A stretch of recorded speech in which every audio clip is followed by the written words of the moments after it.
Here's the big challenge of life. You can have more than you've got because you can become more than you are.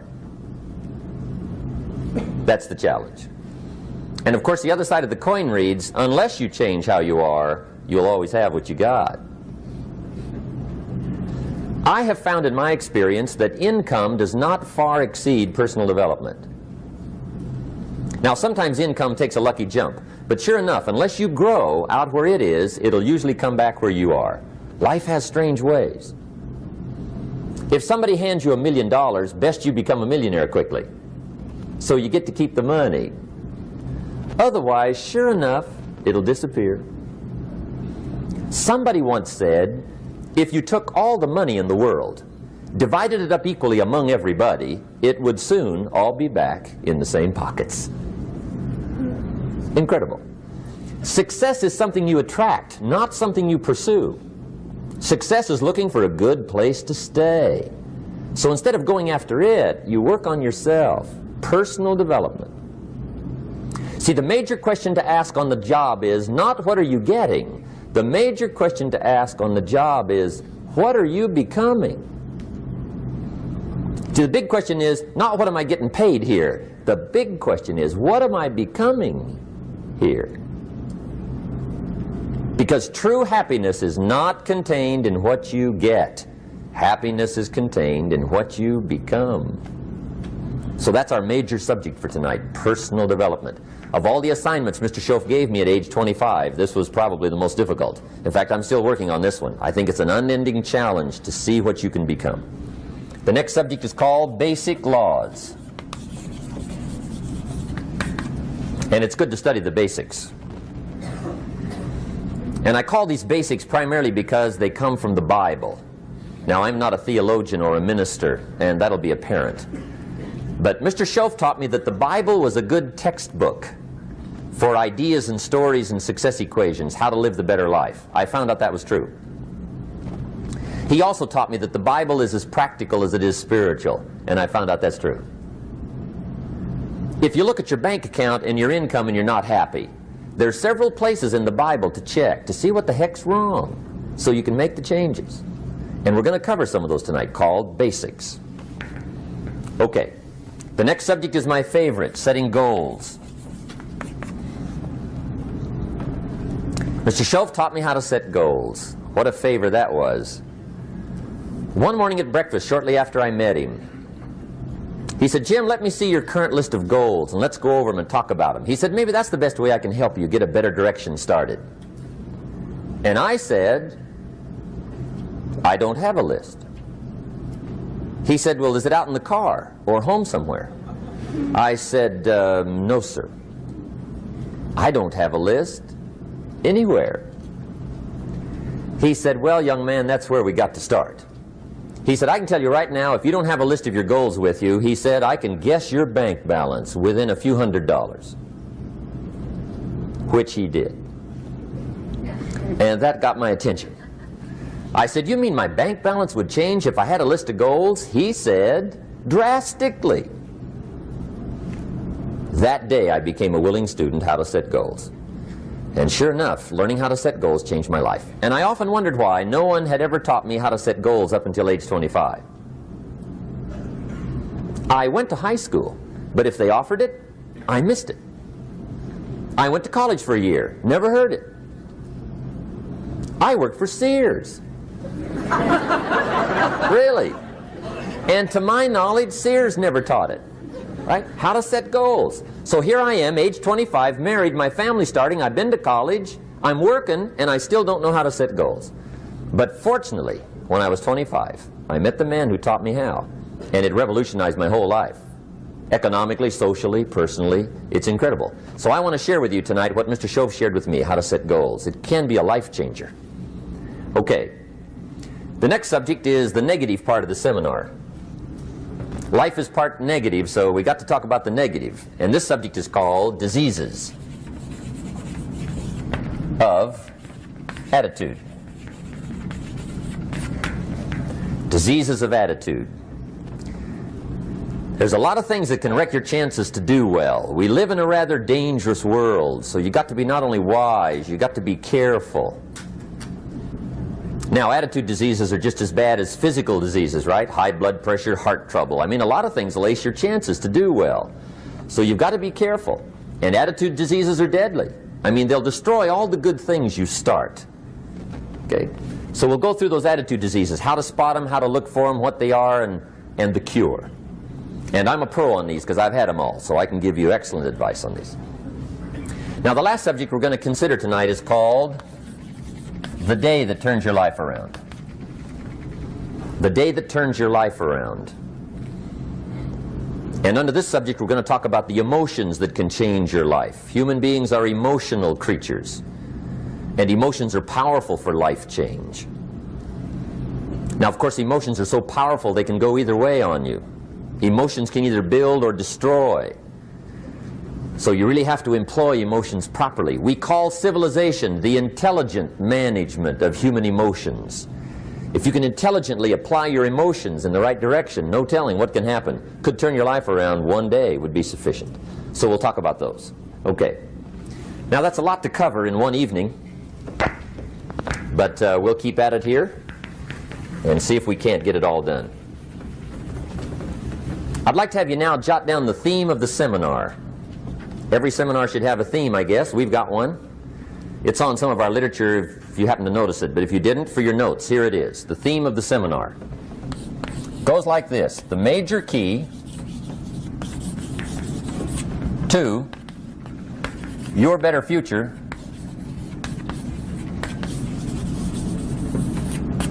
is you. That's the theme of our seminar tonight. The major key to your better future is you. And I'd like to have you underline two words just to give it some added punch. Underline the word major and the word you, so that it reads, the major key to your better future is you. Now, my first suggestion is transfer this to a card or something where you can put it up, where you can see it every day. Preferably put it up where you can see it at the beginning of the day, before you go off to put the day together. This is a good phrase just to glance at, to keep in mind as you're putting the day together. It's called the silent seminar.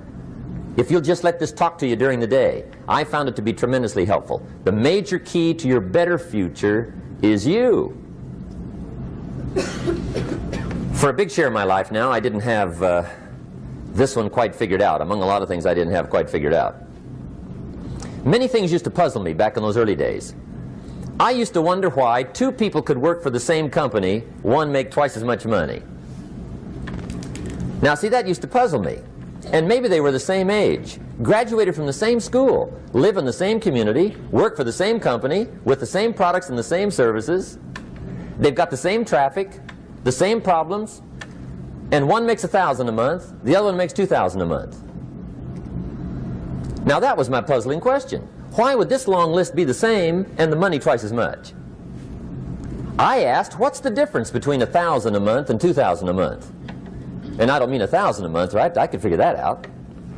But what makes the difference? Why would one person do twice as well, 3 times as well? Speaking economically. Now I know there's more than one way to do well. I understand that. But in this little narrow area called compensation, what's the difference? Well, back then, with my faulty thinking, I'm trying to reason it out. I thought, well, maybe time makes some of the difference, right? Some people do better because they have more time. I used to say, Harold ought to be able to do well. He's got a lot of time. If I had all of Harold's time, I could do well. Now, that's got to be dumb, right? Number one, you can't get somebody else's time. A guy says to me one time, he says, you know, if I had some extra time, I could make some extra money. I said, then forget it. There isn't any extra time. Hey, when the clock strikes 12 midnight, that about wraps it up, right? I mean, you can look around the gongs there for a little more, but it's over. You say to the guy, what are you doing? He says, I'm looking for extra time. See, they'll come and take you away, right? There isn't any more time. Now, if you can't get more time, which you can't, what could you get more of that would make a difference in economic results? And here's the key word. Make it a part of your notes. We're going to consider it tonight. The word is value. And I have a little phrase for your notes. Value makes the difference in results. Value makes the difference. You can't get more time, but you can create more value. Now here's the first lesson of economics. Everybody should learn it from the time they're old enough to understand what a dollar means. How to earn one, how to get one, how to keep one, what to do with it. First lesson of economics. We primarily get paid for value. That's lesson one. Bringing value to the marketplace, that's how you get paid. You don't get paid for the time. I know it takes time to bring value to the marketplace, but you get paid for the value, not the time. Now, since that's true, here's one of the key questions of the evening. Is it possible to become twice as valuable at the marketplace and make twice as much money in the same time? Could you become 3 times as valuable? Make 3 times as much money in the same time? Is that possible? The answer is yes, if. And it's always if, right? Life is known as the big if. Harry Truman once said, life is iffy. How true.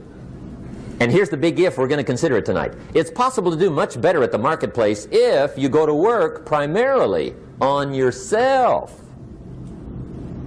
And that's the theme of our seminar tonight. Learning to work primarily on yourself. People have asked me for the last 24 years, how do you develop an above average income? And the answer is, become an above average person. Develop an above average handshake. Some people want to be successful, they don't even work on their handshake. As easy as that would be to start on. They let it slide, they don't understand. Develop an above average smile. Develop an above average excitement. Develop an above average interest in other people. Develop an above average intensity to win. See, that'll change everything. Probably one of the most frustrating experiences in life is looking for an above average job with above average pay without becoming an above average person. It's called frustration.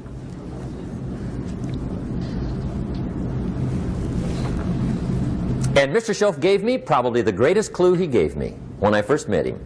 He said, Jim, if you want to be wealthy and happy the rest of your life, just learn this lesson well. He said, learn to work harder on yourself than you do on your job.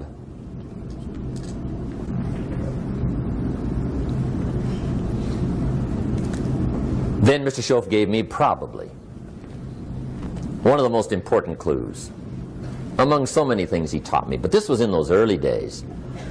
Mr. Schoaf was very kind, but he was also very abrupt. And he had these interesting questions to ask. I'm giving him a little rundown one day on how things hadn't worked out for me. He said, Mr. Owen, I've got the answer for you if you will listen carefully. And listen carefully I did that day and for the next 5 years. If somebody's wealthy and happy, you gotta listen.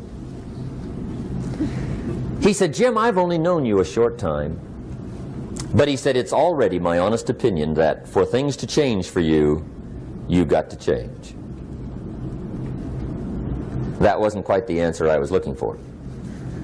But that's the answer he gave me, and I pass it along to you on this warm summer evening in Anaheim, California, 1981. For things to change for you, you've got to change. Otherwise, it isn't going to change. Before I met Mr. Schoaf, I used to say, I sure hope things will change. Right? That seemed to be my only hope. If it isn't going to change, I'm in serious trouble. And then I discovered it isn't going to change, so I'm in serious trouble.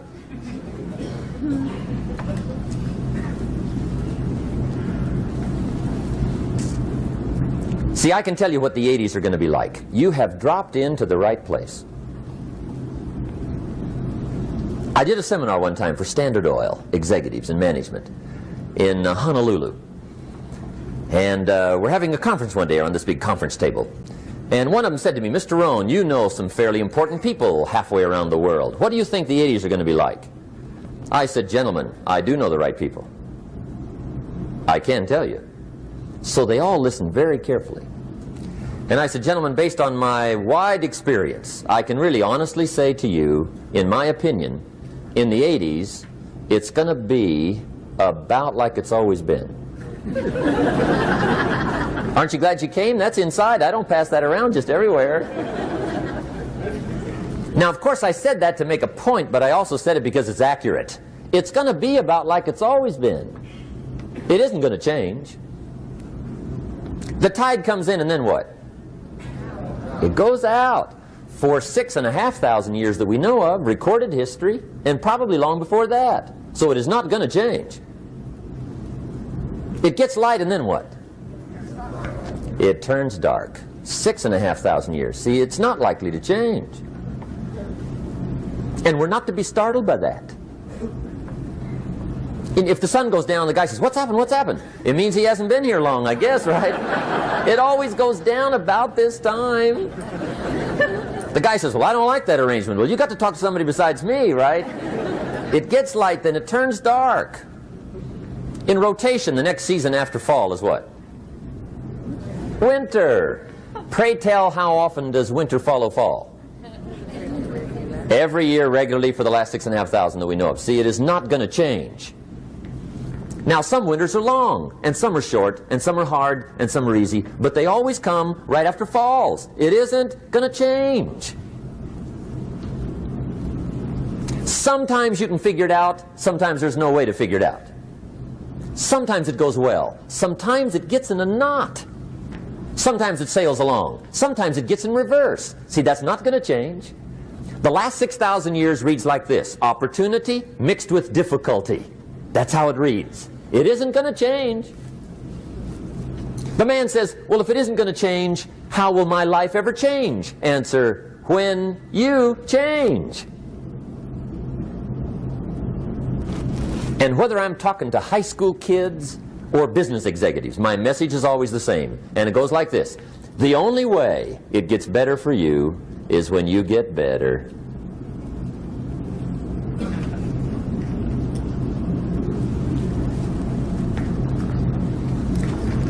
Let me give you the 4 major lessons in life to learn. Here's 4 majors. It's good to study the majors. In our weekend seminar we teach. Some people don't do well because they major in minor things.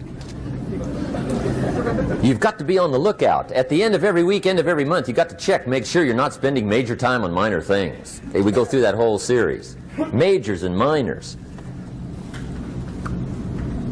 Now, let me give you 2 phrases before we get to the 4 majors. This will set it up and you'll see where I'm going. 2 key phrases for your notes. Here's the first one. Life and business is like the changing seasons. That's the first phrase. Life and business is like the changing seasons. One of the best ways to describe life, it's like the seasons. Frank Sinatra sings, life is like the seasons. Now here's the second phrase. Very important. You cannot change the seasons, but you can change yourself. You can't change the seasons, but you can change yourself.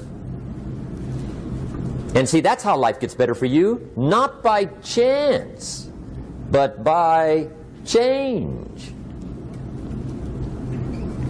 Now here's the 4 major lessons in life to learn. I've got my first book finished, came out a couple of weeks ago. This is in it, the 4 major lessons in life to learn. Here they are. Number 1, learn how to handle the winters. That's lesson 1. They come right after falls, with regularity. Some are long, and some are short, and some are hard, and some are easy, but they keep coming. You must learn to handle the nights. They come right after days. You must learn to handle difficulty. It comes right after opportunity. You must learn to handle recessions. They always follow progressions. For the last 6,000. See, it isn't going to change. The lesson you must learn is how to handle it. And there's all kinds of winters, right? The winter when you can't figure it out. The winter when it all goes smash. The winter when it turns belly up. The winter when it won't work, when you've run out of money and you've got a broken heart. See, those are winter times. There's all kinds. Economic winters, social winters, personal winters. When your heart is smashed in 1,000 pieces and the nights are unusually long, your prayers seem to go no higher than your head. It's winter time. Barbara Streisand sings, "It used to be so natural to talk about forever, but used to be's don't count anymore. They just lay on the floor till we sweep them away. You don't sing me love songs, and you don't say you need me, and you don't bring me flowers anymore." A song of winter. But see, the disappointments come. Those are normal. That's part of life. But the question is, how do you handle it? How do you handle the coming winters and the disappointments and the down times? Well, you can't get rid of January by tearing it off the calendar. But here's what you can do. You can get stronger, you can get wiser, and you can get better. The winters won't change, but you can. And that's how life changes for you. See, before I understood, when it was winter, I used to wish it was summer. I didn't understand. When it was hard, I used to wish it was easy. I didn't know. And then Mr. Schoaf gave me a part of his very unique philosophy when he said, "Don't wish it was easier, wish you were better." See, that triggered my whole life change. Don't wish for less problems, wish for more skills. Don't wish for less challenge, wish for more wisdom. That's the key. So that's lesson one, learn how to handle the winters. Here's lesson two, learn how to take advantage of the spring. That's the second one. Spring is called opportunity. And spring follows winter. What a great place for it. If you were going to put it somewhere, that'd be the place to put it, right after winter. And pray tell, how often does spring follow winter? Every year with regularity, 6,000. You can almost count on it. See, opportunity always comes. Days follow nights. Isn't that terrific? Opportunity follows difficulty. But here's what you must learn to do. Underline these two words in that key phrase. Take advantage. Underline those two. You must learn to take advantage of the spring. See, just because spring rolls around is no sign you're going to look good come fall. You got to do something with it. In fact, you have to get good at one of two things in life. Planting in the spring or begging in the fall. Or get somebody to do it for you. See, those are about the only alternatives. Now here's what else you must do. Take advantage of the springs quickly, because there's only a few. Just a handful of springs have been handed to each of us. They don't come forever. Life is fairly brief. So you got to read every book you can get your hands on what to do with your springs while they're here. And take advantage, they soon run out. The Beatles wrote, "Life is so short." And for John Lennon, it was extra short. But life is brief. Elton John sings, "She lived her life like a candle in the wind." It's brief. So whatever you're going to do with your life, you got to get at it. Don't just let the springs pass. Here's the third major lesson in life to learn. Learn how to protect your crops all summer. You got to take care of what you start. Sure enough, as soon as you've planted your garden in the spring, the busy bugs and the noxious weeds are out to take it. And here's the next bit of truth. They will take it unless you prevent it. And that's the third major skill to learn. You've got to learn to prevent the intruder from taking all the good you start. It's one of the challenges. Here's two key phrases under number 3. First one, all good will be attacked on this planet. Maybe not the next one we get to, but on this one, all good will be attacked.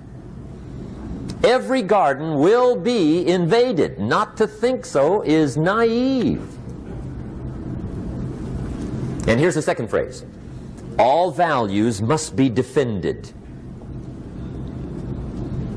Political values, social values, community values, family values, marriage values, friendship values, business values.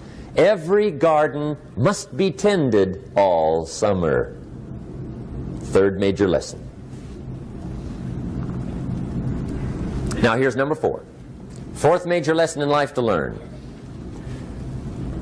Learn how to reap in the fall without complaint. Learn to reap come harvest time without complaint. Take full responsibility for what happens to you. It's one of the highest forms of human maturity, accepting full responsibility. It's the day you know you've passed from childhood to adulthood, the day you accept full responsibility. And another note, learn to reap in the fall without apology. Without apology if you do well, and without complaint if you don't. That's maturity. I used to have that long list of reasons why I wasn't doing well. To explain. You got to explain, right? Otherwise you're going to look bad. I used to have this funny list called Reasons for Not Looking Good.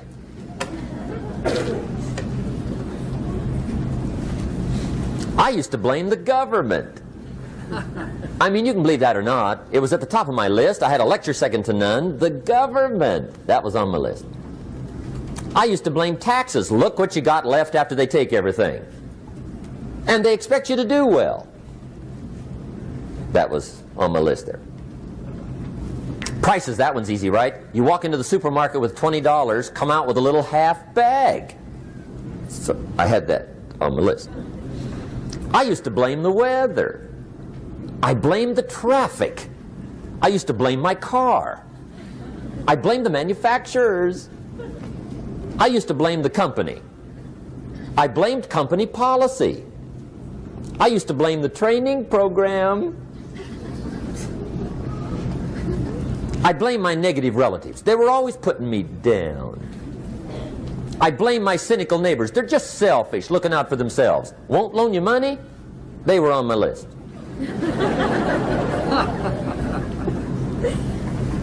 I used to blame the economy. I blamed the community. That's a pretty good list for not doing well, isn't it? I thought it was good. I'll never forget one day, Mr. Schoaf was very kind, but he was also very blunt, and this was no exception. And I'm glad he was blunt. There's a lot of things I'd have missed if he hadn't have been blunt. One day, with sort of a curious look on his face, he said, "Jim, just out of curiosity, tell me, how come you haven't done well up until now?" Excellent question. I thought, well, so I won't look too bad, I'll go through my list. And this list I just gave you, I put that on him.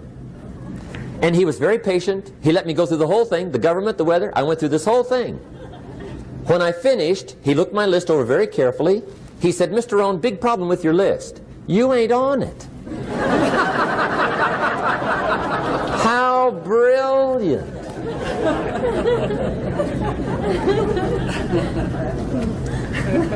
When I went to work for him a few months later, I learned very quickly to tear up my list, reasons for not doing well, and I threw it away.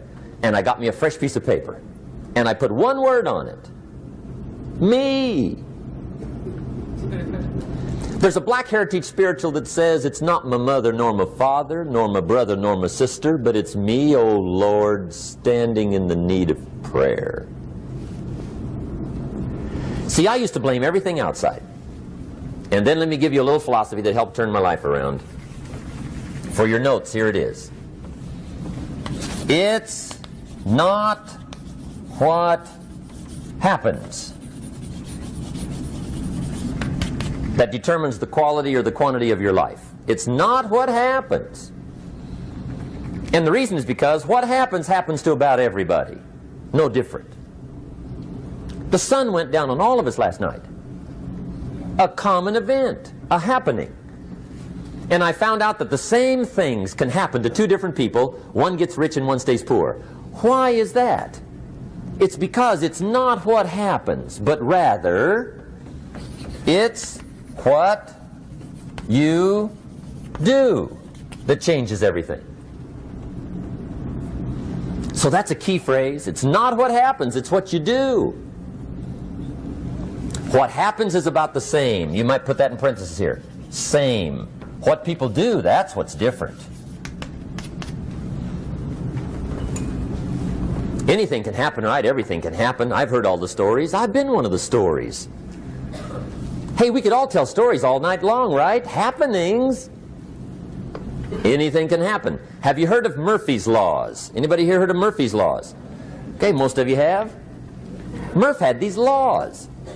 One of them was, if anything can go wrong, it will. That's one of Murphy's laws. He was not one of the great positive speakers of the day. But anyway, it's still true though, right? Anything can go wrong, everything can go wrong. For sure. I've fallen out of the sky so many times. Once to the tune of a couple of million. Devastating. Took me a while to survive that one. Now, it wasn't all that much, but it was all I had. Right? I mean, that's when it's much, right? When it's all you got. If you got 3, 2 go, you got 1 left, you ain't looking that bad. But when it all goes, has anybody been there when it all went? Anybody? Come on, the rest of you liars. Go ahead. Hey, we've all been there, right? When it all went. Of course, it used to be a long time ago, right? When you ran out of money, got to 0, you were all through. Heck, now you can whistle right on by 0, right? I mean, they will bury you. That's what they will do.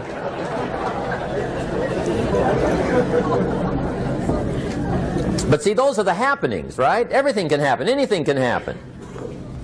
But it's not the happenings. It's what you do about it. Somebody says, yeah, but you don't understand the disappointments I've had. Come on. Everybody's had their share. Disappointments are not special gifts reserved for the poor. Everybody has them. The difference is what you do about them. It's not the weather. I used to blame the weather, and I discovered it rains on the rich. So see, that won't help. 2 men wake up one morning, there's a rainstorm on. One of them looks out his window, sees the rainstorm, and he says, wow, what a storm. With weather like this, they can't expect you to go out and make sales. He stays home. Same morning, the other guy looks out his window, sees the same storm, says, wow, what a storm. But he says, you know what, with weather like this, what a great day to go out and make sales. Most everybody will probably be home, especially the salesman.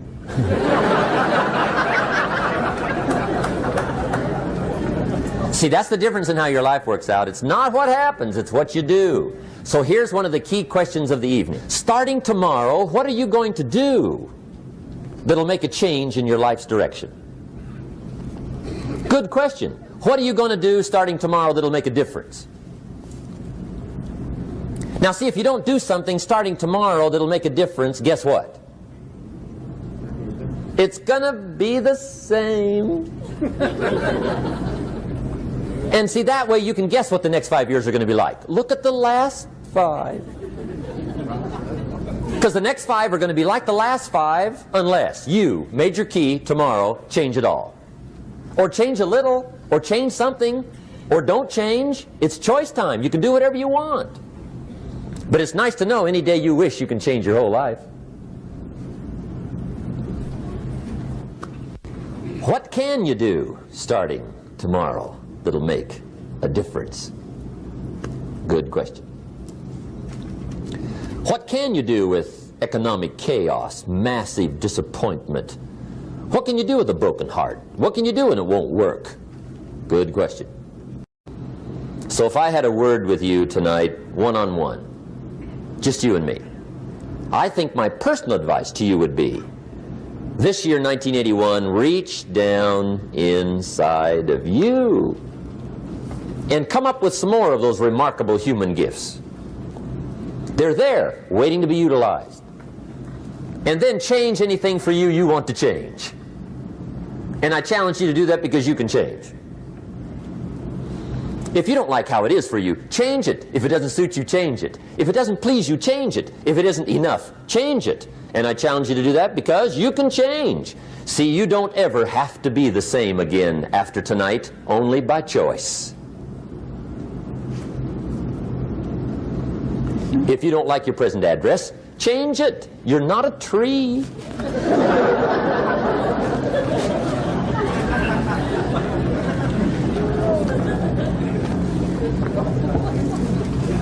Now, let me give you 3 steps to personal development. Let's get down to the nitty-gritty. What does it take to really make the changes starting tomorrow? It takes more than philosophical pronouncement. I know that. It also takes more than enthusiasm. I know we're hearing a lot about enthusiasm these days, but see, that just won't do the job. We're still hearing the old cliches of the 30s, right? To be enthusiastic, you must act enthusiastic. But see, that's not going to help. After you have leaped about, there are some things you got to do, or it isn't going to change.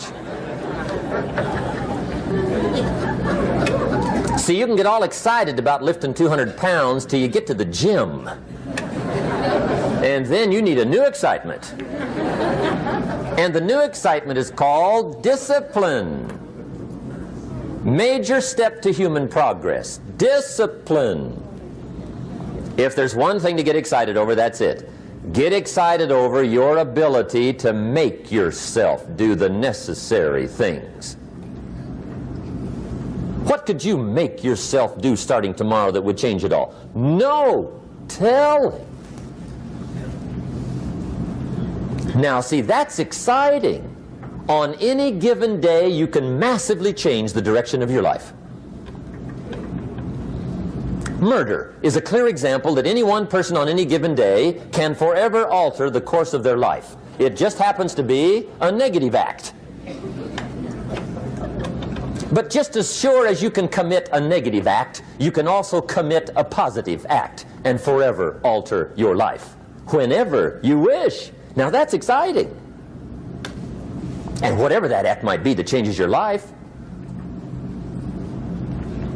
The guy finally takes a shotgun to his car and blows out every window, destroys every tire, puts 100 rounds in this shabby old thing. And he says, I have driven this embarrassing thing for the last time. And not only will I never drive it again, nobody else will ever drive it again. And he lets that shuddering thing stand there for a while as a monument to the day he said, today my life changes. Now who can do that? Anybody. When can you do it? Whatever day you pick.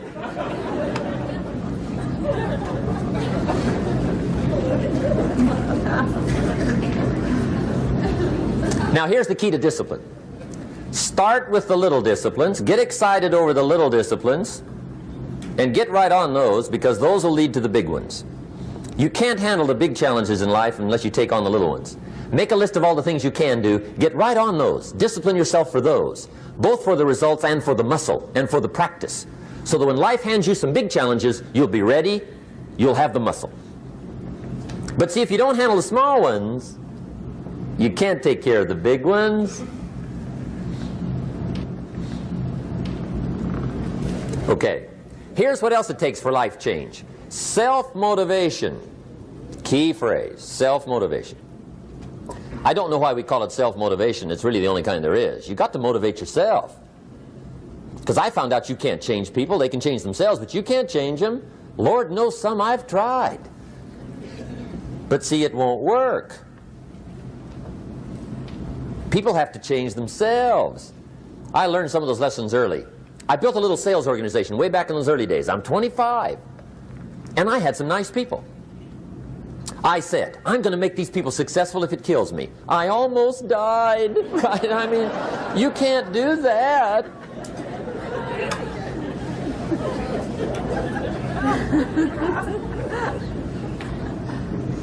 See, I've discovered this. Good people are not trained, they're found. You find good people. You don't make them good, you find them good.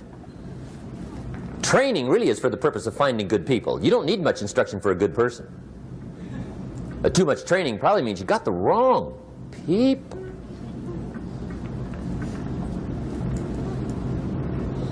So you got to find the right people. That's the key to getting a good job done. One of the major things we learn in management, lesson 1, don't send your ducks to Eagle School.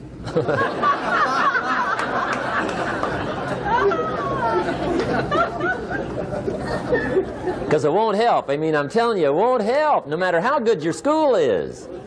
And the little eagle badge and little eagle hat, I'm telling you, it won't help. It won't help. You can tell whether your school's done any good, right, is when it's over, right? The duck goes for his first rabbit and makes him a friend. You say, no, no, no. Anyway, so it takes self-motivation to really alter your life. And you don't want to give self-motivation away to somebody else and make it somebody else motivating you. The guy says, boy, if somebody just come by and turn me on. What if they don't show up? Right? See, you got to have a better plan for your life. Okay. Now, if you're excited and you're ready to change, let me give you 3 steps to start life change that can change your life, your personality, your lifestyle, everything can change. Here's the steps. Number 1, find out how things work. The first key to doing better is find out. To change your life, really, you need ideas. There isn't anything an idea can't change. And Schoaf taught me the major problem is lack of an idea, not a problem. At first I didn't have any money. I said to Mr. Schoaf, I don't have any money. He said, that's not a problem. Now see, up until then I always thought it was. Right? I was confused. He said, no, no, the problem is lack of an idea on how to create money and wealth. It isn't lack of money, it's lack of ideas. So if you get the ideas, see, you can change anything. Now to get ideas, you need a constant study of finding out. Now, Schoaf also said, when you find out something that works, put the information in your journal. Don't use your head for a filing cabinet. Put it in your journal so that you can do the next best thing. Repetition, repetition, repetition. Go over it. And if you repeat it, go over it, sure enough, someday, some mysterious day, the idea takes root, starts to grow, and shows up in your bank account, and your dress, and your personality, and your lifestyle. But capture the ideas in your journal. Find out how things work. Schoaf gave me this word for my life change. He said, study. Great word. If you wish to be successful, study success. If you wish to be happy, study happiness. If you wish to be wealthy, study wealth. Don't leave it to chance. Make it a study. Some people just go through the day with their fingers crossed. See, that won't do it. You've got to study the things that can change your economic, social, spiritual, personal life. Now, here's a qualifying phrase. And we'll have several of these qualifying phrases throughout the seminar. Here's the first one. You may not be able to do all you find out. I understand that. You may not be able to do all you find out, but you should find out all you can do. See, you don't want to wind up at the end of your life and discover that you've lived only 1/10 of it. And the other 9/10 went down the drain. Not for lack of opportunity, for lack of information. So that's number 1, find out how things work. Now here's the best human virtue for finding out. Curiosity. Make a note of that. Curiosity. Be curious. You might add a word to it that'll help. Childish curiosity.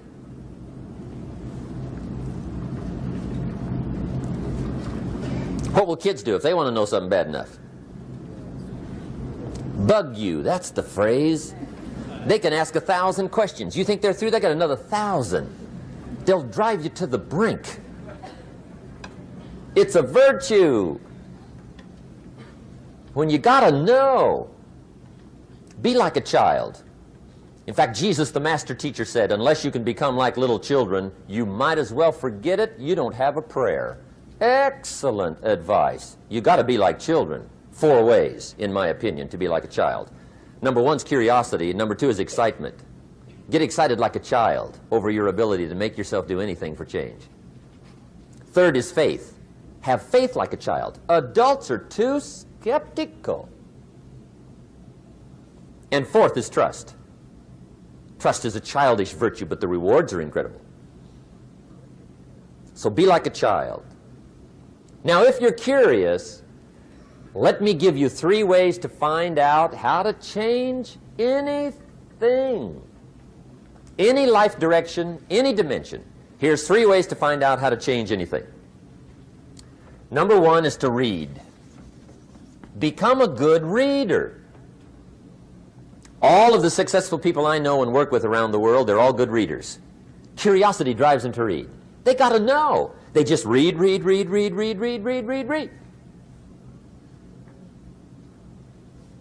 Become a good reader. Now, that's my opinion. Listen to the other lecturers and listen to me and make up your own mind. Don't be a follower. Be a student. Okay? I say, really, for life change, you got to read. One way to learn is from your own experiences, but another way to learn is from other people's experiences. See, one book might save you 5 years if you read it.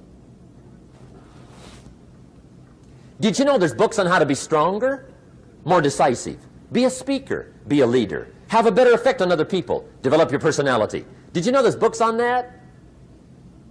And people don't read them? How would you explain that? And they can read? Did you know that hundreds of successful people have written their stories in books and they wrote down how they did it and people don't read it? How would you explain that? The guy's busy, I guess. You know, you get tied up. The guy says, well, yeah, you work where I work, but the time you struggle home, it's late. You got to eat, bite a supper, watch a little TV, get to bed. You can't sit up half the night reading. And the guy's behind on his car payment. Good worker, hard worker, sincere. But you got to be better than sincere and work hard.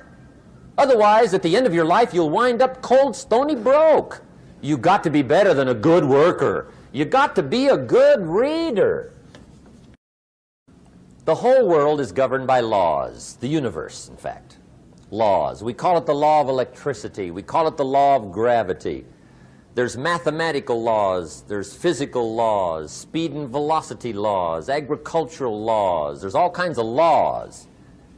Now that we find ourselves on the spinning planet, you just have to learn what I call the setup. Learn the setup. Life's setup. Now, we didn't set it up, but we're here, so you got to learn it. And we should learn the setup for 2 basic reasons. Number 1, to keep from getting hurt. It's one of the major reasons for learning, so you won't get hurt. See, economically, socially, personally, you can get hurt just not knowing. Ignorance is not bliss. Ignorance is poverty. Ignorance is tragedy. You got to know or you're going to get hurt. It's good to know not to walk out the 10-story window. That's excellent information. Now, what if a guy didn't know and he walks out? Now he's dead at the bottom. Somebody says, well, the poor guy didn't know. You got to know or you're going to get hurt. Okay. Now, here's a parenthesis. You don't have to like the setup. I don't ask you to like how it is. That's not what's important. But it is important to learn how it is. Okay? So you don't have to like it, but you should learn it. That's what I tell the kids, right? Make sure you get the information. What you think about it, that's up to you. What you're going to do with it, that'll soon be up to you. But make sure you get it. See, there's nothing worse than being stupid. Nothing. I mean, being broke is bad, but being stupid is awful. And what's really bad is being broken stupid, right? That's about the end of the world. I mean, there isn't anything much worse than that. Unless you're sick. Sick, broken, stupid. I mean, that is it, right? There's nowhere else to go. So make sure you get the information. It's key. You don't have to like it, but learn it. If this big monstrous thing lifts up in the sky, hangs there for a little while, cuts loose, comes crashing down, boom, shakes the ground for 5 miles. And then this big monstrous thing lifts back up in the sky, hangs there for a little while, cuts loose again, comes crashing down, boom, shakes the ground for 5 miles. It just keeps doing that, this big monstrous thing, lifting up and then crashing down, boom. Now, you might come along one day and say, that's got to be a stupid arrangement, which is okay. You're entitled to your opinion. But the first thing you should learn to do is get out from under it, right? That's number one. You might have a great moral argument. You might want to shake your finger at the sky, but do it from over there, right, so you don't get smashed. It's called your basic smart. So number one, learn so you won't get hurt. Whether you like it or not, learn. Now here's the second reason for learning, the setup, to benefit. It's called the plus of life. And that's what life is, right? Both minus and plus. The minus is tragedy, heartache, misery, failure, unhappiness. But life is also happiness, prosperity, good feelings. So here's the key. Learn to get on the good side of the way things work.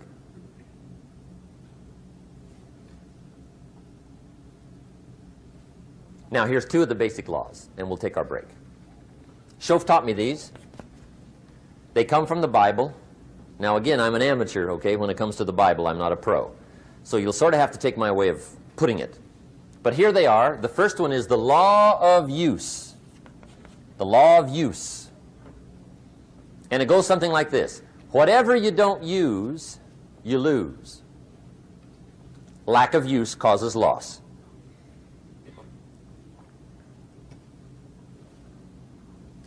On this planet, maybe not the next one, but on this one, if you tie your arm to your body, leave it there long enough, you'll never use it again. It's over for the arm. Now, it may not be over, but it's over for the arm. The only way to keep the use of this arm is what? Keep using it. If you quit, you lose automatically. They don't bring it up for a vote. You lose automatically when you quit. Now, the same thing that goes for your arm goes for your brain, mentality. The same thing goes for all the human virtues. Ambition, unused, declines. Strong feelings, unused, diminish. It doesn't grow, it diminishes. Faith, unused, decreases. It's a law. Vitality unused diminishes. Energy unused decreases. The guy says, well, I'm going to save up my energy. You can't do that. That's like trying to save today, put it on the end of the year. See, you can't do that. They'll come take you away. If you don't use today, what? It's lost. The guy says, well, I'll work twice as hard tomorrow to make up for it. See, that's foolish. You could have done that anyway. Today unused is lost. A talent unused is lost. An ability unused is lost. So here's one of the key expressions of the evening. Take a new inventory of yourself. Starting tomorrow, new project. Take a new inventory. And make sure that all of your talent and ability and mentality and ingenuity and vitality and strong feelings, faith, courage, make sure that all you've got's being used. Otherwise, you lose. Now, one of the best illustrations of the law of use is a Bible story called the Parable of the Talents. The talent story. Interesting story if you haven't read it in a while. Just review it. It's a good story. An ancient story. It says there was a master with 3 servants. He got them together one day and he said to the 3, I've got these talents. And in those ancient days, a talent was a measure of gold. And he said to the 3 servants, take these talents and see what you can do with them while I'm gone. He said, I'm taking a journey and I'll be gone for a while. When I come back, we'll get together, go over the book, see how you did. He said, here's 5 of these talents for you. 5. Here's 2 of them for you. 2. And here's 1 for you. 1. The master said, take those talents, see what you can do with them. When I come back, we'll get together, we'll go over it all. The servant said, okay, master takes off. According to the ancient story, the master comes back from his trip. When he gets back, he gets the 3 servants together, and as he said he would, he asks, how did it go with those talents? You were 5. What happened? That servant said, well, I took the 5 talents you gave me, and I put them to work. A little shaky at first, but he said things finally got rolling. And he said, I poured it on. And he said, my talents grew to 7, 8, 9, 10. He said, I doubled my talents from 5 to 10. Books will show. Master said, one heck of a job. Or something like that. He said, I gave you 2 talents. What happened? That servant said, about the same thing happened to me. I put those 2 talents to work, poured it on. They grew to 3 and then to 4. He said, I doubled my talents from 2 to 4. Books will show. Master said, well done. He said, I gave you 1 talent. What happened? That servant said, well, I took the talent you gave me, and I carefully wrapped it, and I dug a hole and buried it. And camouflaged it, I suppose, right? So nobody would steal it. And he said, fortunately, nobody got it. And he said, I knew you were going to be here today, so I dug it up. Here it is, safely wrapped. I did not lose it while you were gone. According to the ancient story, the master said, take that talent away from him and give it to the man that's got 10. Now you might say, well, I don't like that arrangement. The poor guy's only got 1 talent. He's already got 10. It ought to be more even. Remember, I didn't ask you to like it. But this one I would ask you to learn, because it simply means whatever you do not employ, you forfeit. It's a law. So learn well the law of use. Now here's the second one, and we're going to take our break. Second law from the Bible. This one we've heard since we were small, I'm sure. It's called the law of sowing and reaping. In fact, we've probably heard it so often we could quote it. It says, whatever you sow, what? You shall reap. Fairly blunt, hopefully clear. Here's my first suggestion on the law of sowing and reaping. Don't try to beat it.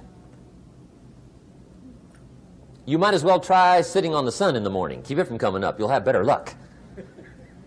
Whatever you sow, you reap. Now, for a fair share of my life, I'm a bit mixed up on how all this applies. Among a lot of things I was mixed up on. I knew I wasn't reaping too good. That I understood. My problem was I was confused about what was causing it.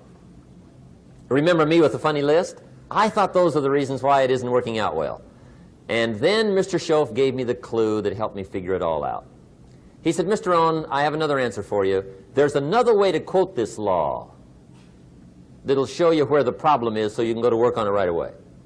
All you need to know is where the problem is. Then you can go to work on it. So he quoted me the law another way, and I found out what my problem was. Here's the way you quote the law. Whatever you reap is what you've sown. Now I knew what my problem was. Whatever you reap is what you've sown. If you don't like the crop, who do you look up? Answer, whoever planted it. And where do you find who planted your crop? Answer, in the mirror. What I finally learned to do come fall was to go to the mirror. That's where you go. And if necessary, you say, a few skinny carrots? I got to be unimpressed. Where were you last spring? Asleep. Didn't you read the books? Did you break your hoe? Let me give you 7 key points to the law of sowing and reaping. Let's tick right down through the list of 7, and it'll be break time. 7 points to sowing and reaping. Here's part of the philosophy that really helped me to make some changes in life direction. Number 1, the law of sowing and reaping is negative. That's number 1, which simply means if you sow bad, you reap bad. Now, this is kind of 3rd grade, but it doesn't hurt to go over the basics. If you plant thistle seeds, you don't get pumpkins. Honest, no use looking for pumpkins. John says, how come no pumpkins? Come on, John. The law's negative. That's how come. Now, here's number 2. The law's positive, which simply means if you sow good, you reap good. If you plant pumpkin seeds, you don't get thistles. Not from pumpkin seeds. Mother Nature won't pull tricks on you over in the corner snickering, pushing you thistles and you planting pumpkin seeds. She won't do that. You will get pumpkins from pumpkin seeds, and the reason is because the law is positive. Now, here's number 3. I got excited when I found out the full dimension of this. See, you do not reap what you sow, but rather, you always reap much more than what you sow. So the 3rd key word is more. You don't get back what you put out. You get back much more than what you put out. And it works both positive and negative. On the negative side, it said, if you sow to the wind, you reap the whirlwind. So you've got to get ready for that, or you will be naive. See, anybody can, whether you will or not. See, that's the question. And here's a good question to ask. We are all buying somebody's plan. The question is, whose? Who's got you talked into doing what you're doing? Who's got you talked into your present plan? See, 10 years from now, you will surely arrive. The question is, where? But see, anybody, if you want to, can go searching for a good plan, pick it, and start working it. And sure enough, as the time passes, as it surely will 5 years from now, 10 years from now, then you'll be winding up wearing what you want to wear, driving what you want to drive, living where you want to live, become what you want to become. But now's the time to fix the next 10 years. And who can? Anybody. Here's number 6. The 6th key to sowing and reaping. This is leveling with you now, as we promised to do. There's one thing better than the truth, and that's the whole truth. And here's part of the whole truth of the law of sowing and reaping. Number 6 is, you could lose. There are times when you just lose, no matter what you do. It's that kind of planet. You reap what you sow, yes, but... What does that mean, yes, but? Well, the farmer plants his crop in the spring, takes care of it all summer, loves his family, works 10, 12 hours a day, 6, 7 days a week, is an honorable man. Come fall, he's got a beautiful crop, and he deserves every bit of it. But the day before he sends the combines into the field, a hailstorm comes along and beats it all in the ground, which means you lose. Somebody says, well, what did he do wrong? Answer, nothing. It's just that kind of planet. Sometimes it's going to hail on your crop and rain on your parade, so you got to get ready for that or you will be naive. That's just part of the life arrangement. And don't press me why. I was not in on some of the original decisions here, so I don't know how it got set up. But there's just times, sometimes you lose. That's part of life. But now here's number 7. The 7th key to sowing and reaping. And it goes like this. It's just another way to quote the same law. And it goes like this. If you don't sow, that's just another way to quote the law. If you don't sow, what? You don't reap. You don't even have a chance. So if you looked at your game plan tomorrow, you might come to the quick conclusion, I got to get some sowing going. How true. Get you some sowing going. And remember, you've got plenty of time. You've got all the time there is. Some people spend enough TV time to make a fortune. The latest article on television watching in this country, according to the latest article, the average television is on in this country in every household 7 hours a day, called the Big 7. I asked a guy one time what his TV cost. He said about $450. I said, you forgot to look at the price tag. He said, what do you mean? I knew he was a TV watcher.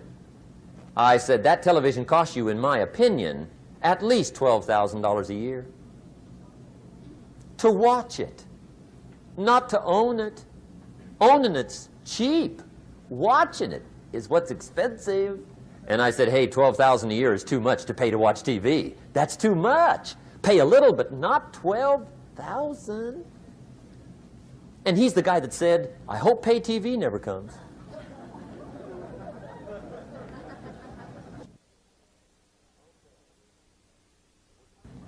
Okay.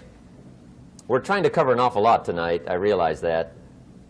But my time schedule is such that we just have to sort of give it all to you and let you sort the rest out. I wish we had plenty of time for questions and answers and that whole thing, but our time is just limited. But we are trying to go through an awful lot, I realize that. But looks like everybody's getting it. This is about the note-takingest crowd I've seen in a long time. Incredible. Does anybody have 5 pages yet? Anybody? Oh, fantastic. Incredible. Okay. Maybe you heard the story about the preacher down in Texas, southern part of the country. He was an evangelist back in the horse and buggy days. And he was very good at being an evangelist, and a lot of people used to come and hear him preach. And one day he put up his tent in one of these Texas towns and expected a big crowd as usual, come hear him preach. And he got there first night of the tent revival, walked in. 7:30, time to start. And to his surprise, the tent was empty. He thought, well, something must be drastically wrong. So he waited till 7:45, nobody showed up. 8 o'clock, zip.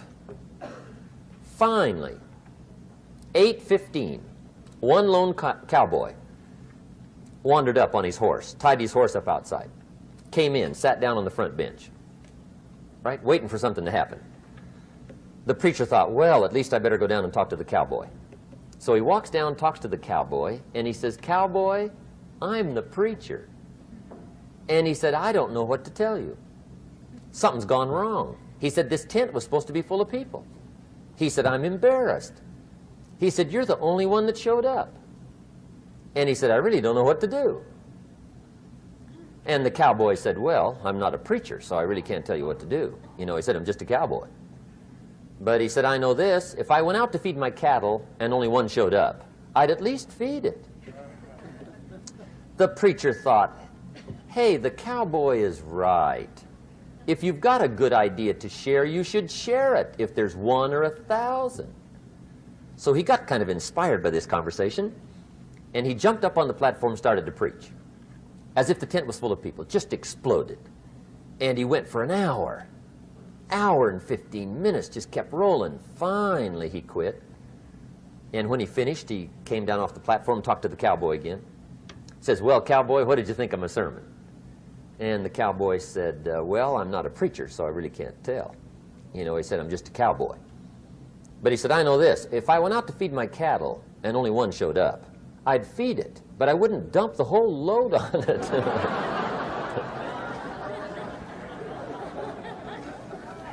So anyway, if it seems like we're dumping the whole load tonight, I guess we are. But gosh, everybody's doing well. I'm having a good time.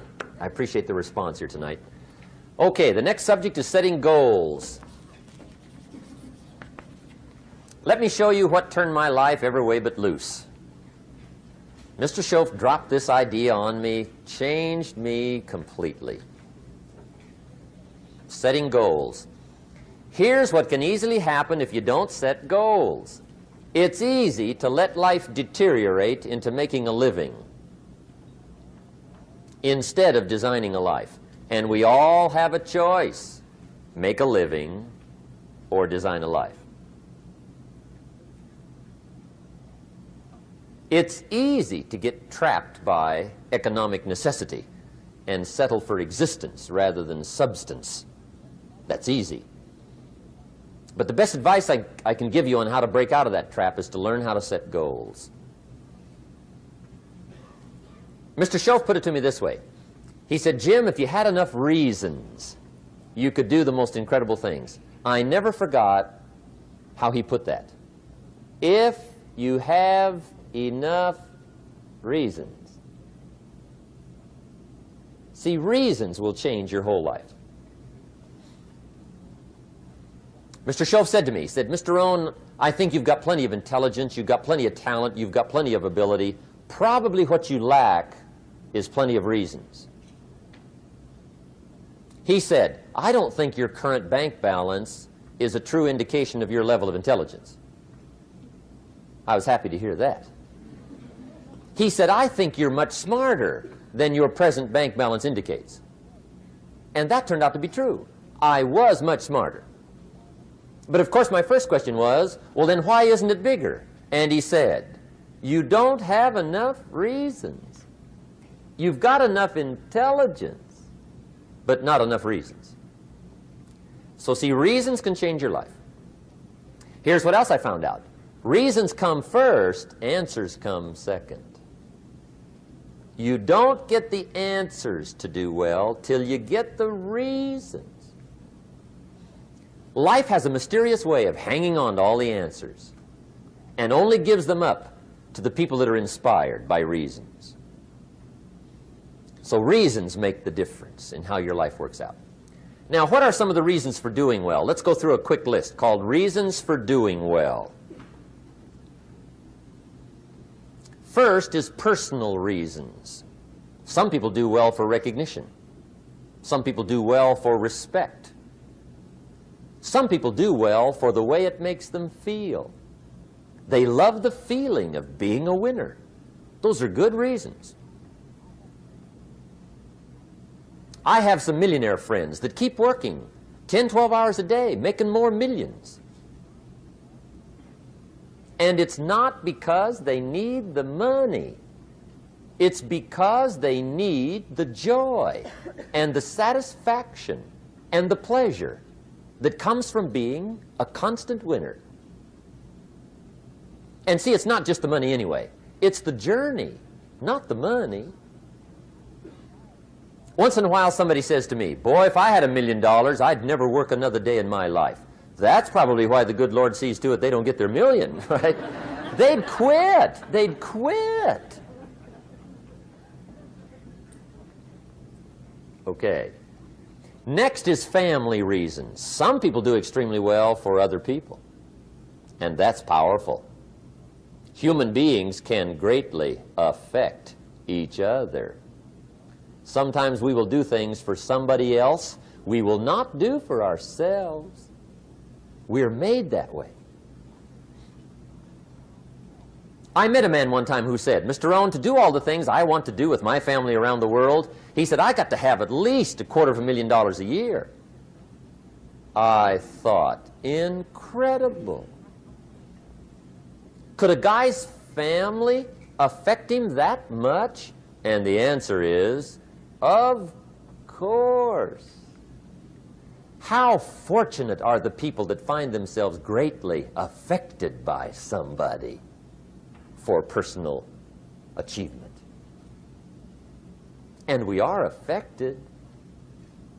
The writer of a recent song said, "If not for you, the winter would hold no spring, couldn't hear a robin sing. I just wouldn't have a clue if not for you." So we can be affected. That might be one of the most stimulating reasons to do well, finding somebody. When Andrew Carnegie died, the wee little Scotsman that built the big steel industry, when he died, they opened up his desk, and in one of the desk drawers, they found a slip of paper. On that piece of paper, Mr. Carnegie had written his goal for his life, and he wrote it when he was in his 20s. And on that piece of paper, it said, "I'm going to spend the first half of my life accumulating money. I'm going to spend the last half of my life giving it all away." What a goal. He got so inspired by that goal that the first half of his life, he accumulated $450 million. And the last half of his life, he gave it all away. Good question tonight. What's got you turned on? What's got you bombed out of sight to get up early and stay up late and hit it all day? Next question. What's got you turned off? When I found the answers to those two questions, my life exploded into change. I finally found out what had me turned off, and I got that cured. And then I got me a long enough list of reasons to turn me on. And once the lights went on for me, age 25, they've never gone out. I've fallen out of the sky a few times, but I've never lost that drive to make something unique out of my life. See, reasons altered my whole life. Now, there's another list of reasons called nitty-gritty. Hard little reasons. Sometimes those little reasons are the most powerful reasons that can change your life. Sometimes it doesn't take much. I now carry several $100s in my money clip. It's only a few $100s, but it was one of those reasons turned my life around. Just before I met Mr. Schoaf, I heard a knock at the door. I go to the door, and there's a little girl standing there about this tall selling Girl Scout cookies. And she gave me one of the finest sales presentations I've ever heard. Special deal, several flavors, this whole package of stuff, $2. And with a big smile, she very politely asked me to buy. And I wanted to. Big problem. I'm broke. I don't have $2. And to this day, I can remember the pain and the embarrassment. I'm a father. I'm a husband. I've been to college. I'm working. I'm 25. I don't have $2. And I didn't want to tell her that for some reason. So I did what I thought was next best. I lied to her. I said, "Hey, look, I've already bought lots of Girl Scout cookies. I've still got plenty stacked in the house," which was not true. But it seemed to get me off the hook for the moment. She said, "Well, gosh, that's wonderful. Thank you very much." And she went away. When she left, I closed the door, and that was the day I said to myself, I don't want to live like this anymore. I've had it with lying, and I've had it with being broke. I'm never going to let this happen to me ever again. I promised that day I would work as hard as possible and would always carry plenty. It took me a little while, but now I do. It was one of those reasons. And I guess I carry plenty for two reasons. One is the way it makes me feel, but also in case I bump into another Girl Scout selling cookies. Right? I'm ready.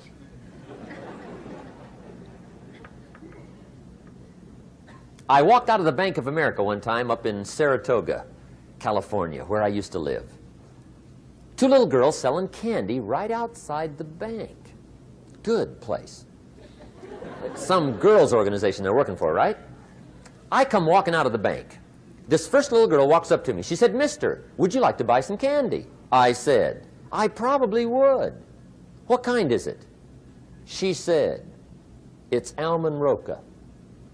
I said, "My gosh, that's my favorite." She said, "Wonderful." I said, "How much is it?" She said, "It's just $2. I thought, incredible. I said, "How many boxes of that candy have you got?" She said, 5. And her little friend was standing there. She was selling candy too. I said, "How many boxes have you got?" She said, "I've got 4. I said, "That's 9. I'll take them all." They said, "Really?" I said, "Yeah, it's my favorite. I've got some friends. I'll pass them around." They got so excited, put all this candy together. I reached in my pocket, gave them the $18. When I've got the candy and they've got the money, that first little girl looks up at me. She says, "Mister, you are really something." How about that? Can you imagine only spending $18 and have somebody look at you in the face and say, "You are really something"? Now you know why I carry heavy, right? I'm not going to miss anymore. It was just one of those reasons. Helped to change my life. One of my nitty-gritty reasons was budget finance. Budget finance used to grind my soul. Way back in those early days, I had fallen for one of those consolidation loans, where you take all your little hard-to-pay bills, put them into one big impossible-to-pay bill, right?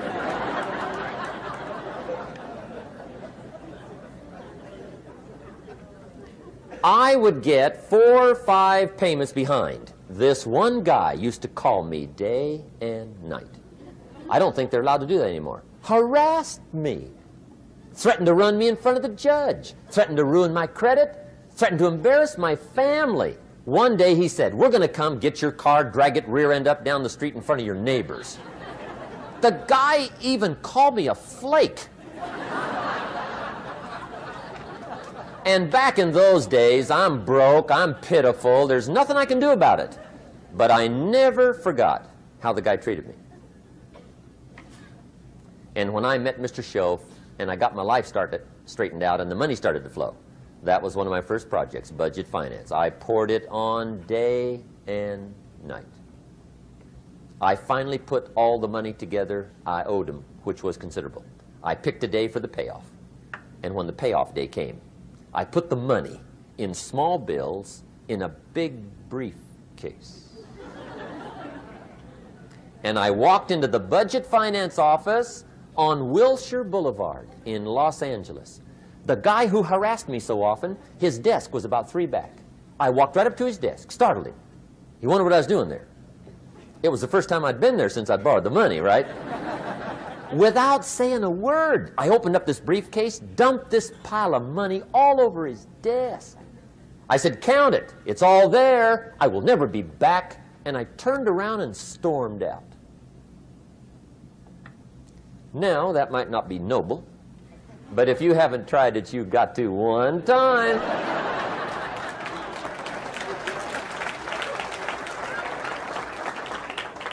It can be the day that turns your life around. All you need is a reason that turns you on. One of my dear friends, Robert Depew, Bobby used to be a school teacher in Lindsay, olive capital of the world. Bobby taught school several years, got a little weary teaching school. One day decided he wanted to get into sales. So without telling anybody, he just up and quit his job teaching school and jumped into sales. When he did, His brother made fun of him, laughed at him, put him down, said Robert's lost his mind. Had a good job teaching school. Now he thinks he's a salesman. He's going to go down the drain, lose everything. Just put him down something fierce. Bobby said, the way my brother acted when I got into sales, he said, that made me so mad. I decided to get rich. And my question for you tonight is it possible to get that mad? Of course. Wealth is not a matter of intelligence. It's a matter of inspiration. Today, Robert happens to be one of my millionaire friends. Bobby's rich.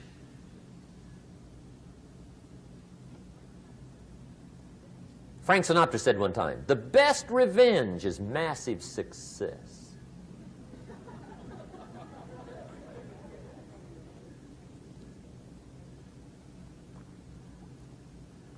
Hey, get you a long enough list of reasons so that after tonight you never lack for inspiration.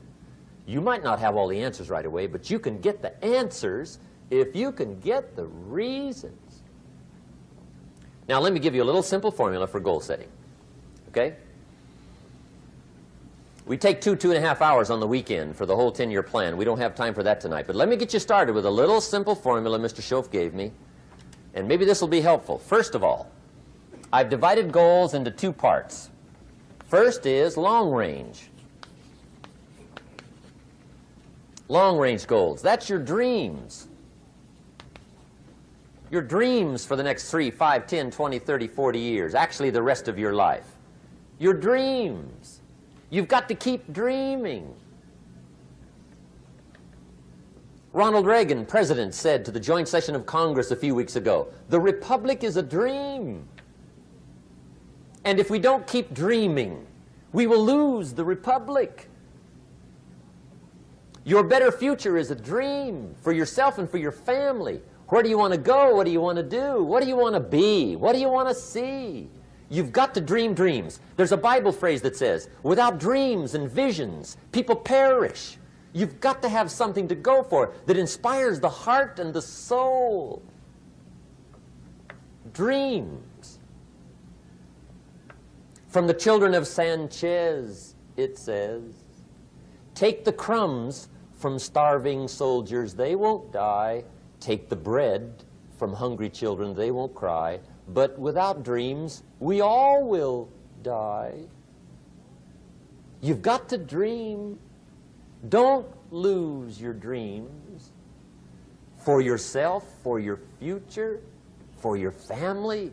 The dreams of love and enterprise and travel and doing things, becoming something unique on your journey here. Don't lose your dreams. Do some dreaming. That's long-range goals. You've got to have those. So that's number one.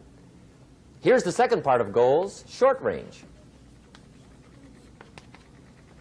Short-range goals. That's your goals for tomorrow, this week, this month, this year, the immediate future. We call these confidence builders. Because if you set up something short-range, go for it, get it, latch onto it, work hard, accomplish it. That starts building your strong feelings to go for your dreams.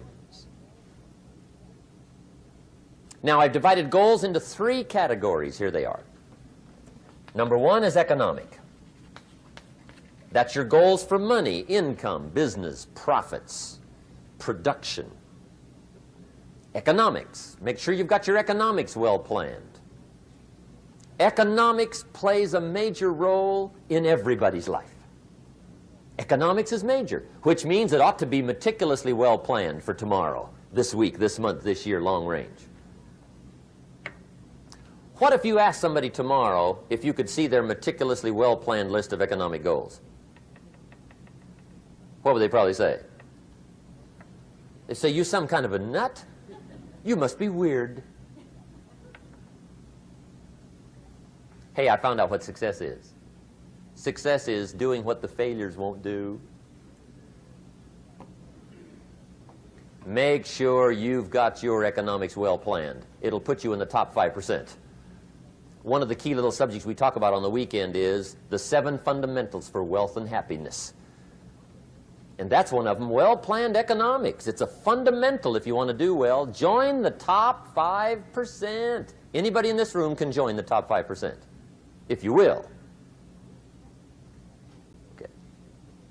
Now here's the second category of goals, things. Make a list of the things you want. And on my list of things, now I put everything. Little things as well as major things. Doesn't matter how small it is, it goes on my list. I used to just put major things, cars, homes. I don't do that anymore. I now load my list with everything. Everything. And the reason is, part of the fun of having a list is checking it off. That's it. Boy, at the end of the day, if you can go, got it, got it, got it, got it, got it, got it, whatever it is, right? You get into the habit. So load up your list, the things you want. Now, when you check off something major, celebrate. That's an important point to make. Celebrate your achievements. Live it up. Have a party when you reach something you've worked for a while. See, we all grow from 2 experiences. One is called the pain of losing. The other one is called the joy of winning.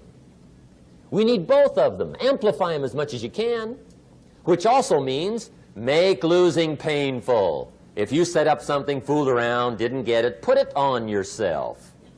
On the other side, if you did get it, congratulate yourself. Self-congratulations is a sign of maturity. Seeking congratulations is a sign of immaturity. But hey, winning and losing, see, that's what it's all about. That's the name of the game. Now, some people lead such mediocre lives, at the end of the day, they don't know whether they're winning or losing. They got no clue. Guy's just going through the day with his fingers crossed. There's a better way. Okay, here's the third category of goals, personal development. Put those goals together. Personal development goals. That's your goals to be stronger, more decisive, be a speaker, be a leader, learn a language, all kinds of skills. Okay? The whole weekend seminar was designed to improve all your skills so that you walk away more skillful. And that's what you want, the personal development skills. That's what attracts, that's what brings good things to your life, the person you become more skillful. Now, this is quite a package to work on.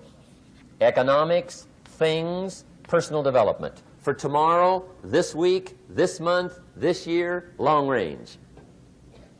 Okay? That'll get you started. Now, here's the simple formula for setting goals. It goes like this. A, work on your goals. That's step 1. Work on them. And I put the word work there deliberately. Setting goals is plain hard work. I don't want to kid you. We haven't come here tonight to kid each other. It's work. I know it's work. That's why a lot of people just let it slide. It's work. Many people work hard on their job, but they don't work hard on their future. They just let that slide. And the work involved is making plans. I know most people don't. I understand that. But don't let that be you. Guy says, well, yeah, you work where I work, but the time you struggle home, it's late. You've got to eat a bite of supper, watch a little TV, get to bed. You can't sit up half the night. Plan, plan, plan. And the guy's behind. Good worker, hard worker, sincere.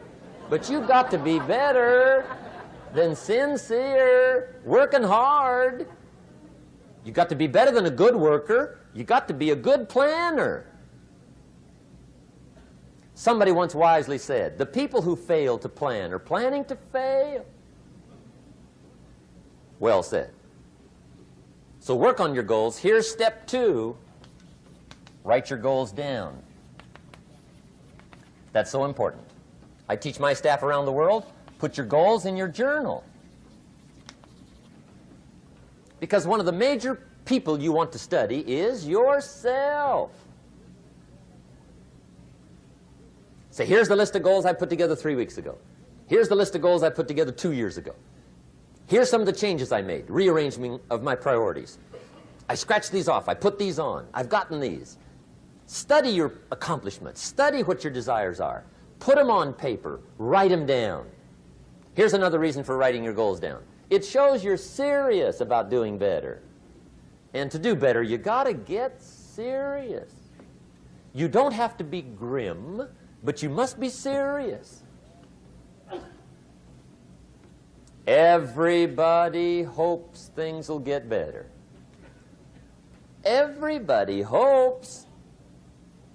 Poor people hope. That ought to tell you something. It means the future does not get better by hope. It gets better by plan. I used to have the affliction called passive hope. It's an affliction. It's bad. Probably what's even worse than that is happy hope. Now that is really bad. That's bad. Happy hope. The guy's 50 and he's broke and he's still smiling. See, that's not good.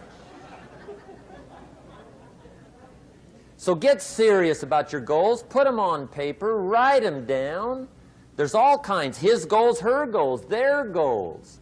Business goals, financial independence goals, family goals. I mean, there's so many things to work on this that if you don't get busy and work on it, sure enough, the time will pass. And sure enough, 5 years from now, you'll wind up where you don't want to be, wearing what you don't want to wear, driving what you don't want to drive, being what you don't want to be. Now's the time to fix it.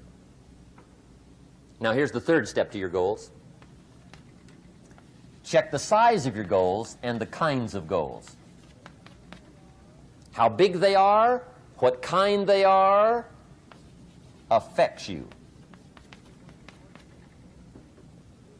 And here's one of the important phrases of the evening. Your goals are affecting you, whatever they are. Your goals affect your handshake. Your goals affect your attitude, personality. Your goals affect the way you walk, the way you talk, the way you dress. All day long, we're being affected by our goals. Now, some people have goals, but they have such lousy goals. The effect is bad.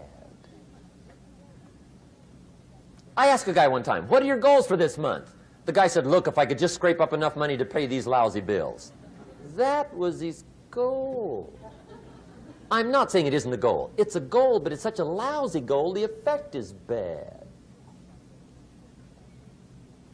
You don't jump out of bed on Monday morning and say, oh boy, another chance to go out and scrape up the money to pay my lousy bills. See, you don't do that.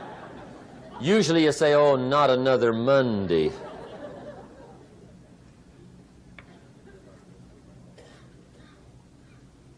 And some people have so given up on life, they have joined the thank God it's Friday club. How sad. Surely those are the same people, when life is over for them, will say, thank God it's over. Let me give you a Bible philosophy that teaches how to get whatever you want. That's the title of the next set of notes. How to get whatever you want. From the Bible. Now again, I'm an amateur when it comes to the Bible. I'm not a pro. But this I can quote, and I think that'll be sufficient. How to get whatever you want. Here's what it says if you're ready. It says, ask.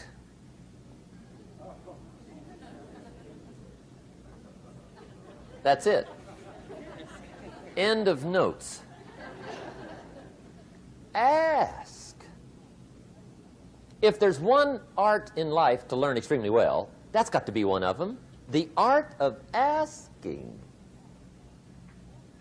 What does ask mean? Ask means, what do you want?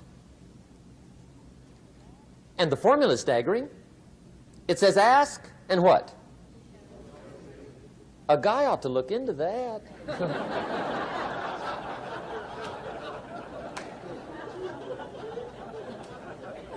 He says, yeah, but you work where I work by the time you struggle home.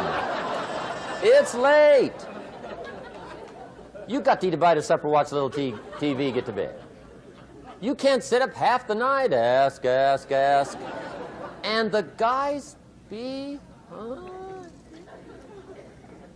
See, you've got to be better than a good worker. You've got to be a good asker. Now, let me give you 3 key points on asking and receiving. This can do it. Number 1, asking is the beginning of receiving. Asking starts a unique process, mental and emotional. I don't even know how it works. All I know is it works. It's like pushing a button and all this machinery starts working. I don't know how. It just works. There's a lot of things you don't need to know how. Just work them. Some people are always studying the roots. Others are picking the fruit. I mean, it depends on what end of it you want in on. Asking is the beginning of receiving, so start the process. Here's number 2. Receiving is not the problem. Receiving is automatic. Now, if that's true, receiving is not the problem, what's the problem? Failure to ask might be one of your major problems. I don't know. Check it out. The guy says, oh, now I see it. I got up last year and hit it every day, but there's not a scrap of paper with my goals on it. Good worker, poor asker. So you got to change that. Here's number 3. Receiving is like the ocean. There's plenty, especially in California. It's like an ocean here.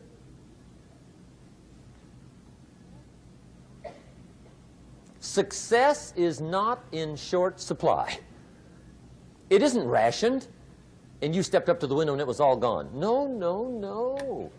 It's like an ocean here. Now, if that's true, what's the problem? Well, some people go to the ocean with a teaspoon. Have you got the picture? See, what you want to do in view of the size of the ocean is trade your teaspoon for at least a bucket, and you'll look better down at the ocean. Kids won't make fun of you, right?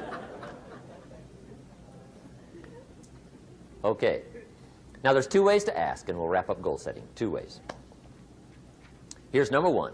Ask with intelligence. It didn't say ask intelligently, but I'm sure it meant that. Don't mumble. You don't get anything by mumbling. Be clear. Be specific. Intelligent asking means how wide, how high, how soon, when, what size, what color, how much. Define what you want and describe what you want. That's powerful. In the weekend seminar we teach, goals become like a magnet. They pull you that direction. And the better you describe them, the more they pull. So ask intelligently. Here's number 2.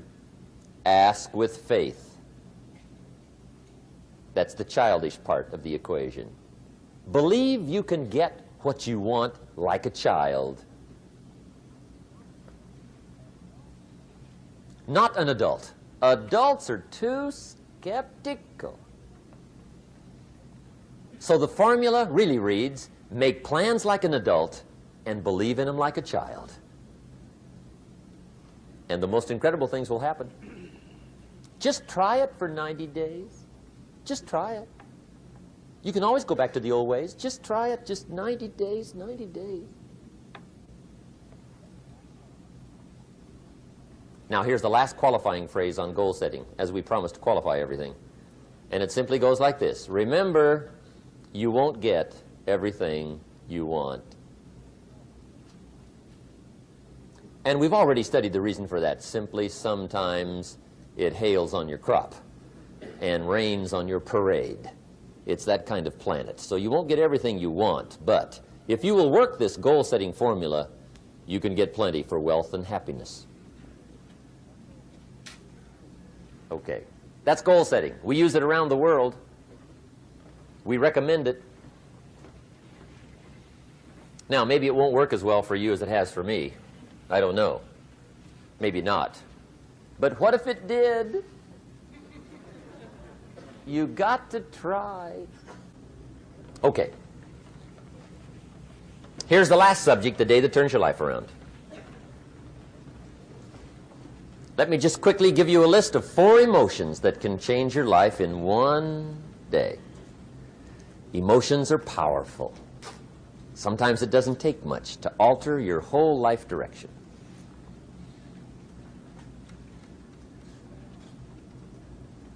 Okay, here they are. Number 1, disgust. Powerful emotion. Disgust says, I have had it.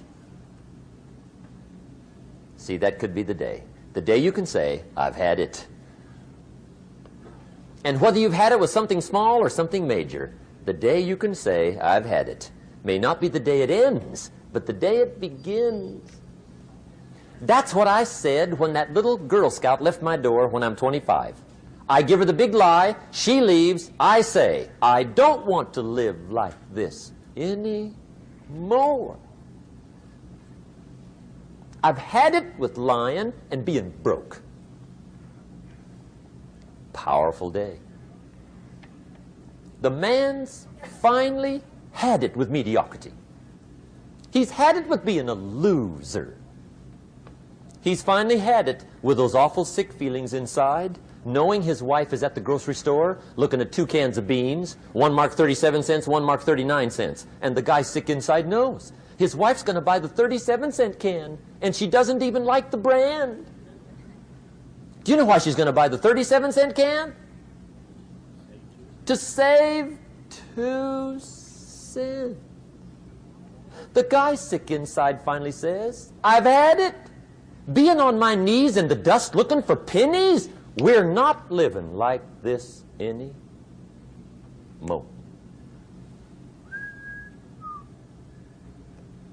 Could be the day that turns your life around. The day you can say, I've had it. He walks into his closet and rips everything in it to shreds and says, I've worn this embarrassing stuff for the last time. And not only will I never wear it again, no one else will ever wear it again. Commit an act that says, I've had it. Powerful. Here's the next one, decision. And decision-making is powerful. And it's emotional. That's those knots in the pit of your stomach, right? Waking up in the middle of the night in a cold sweat, trying to decide. We sometimes call it inner civil war. What shall I do?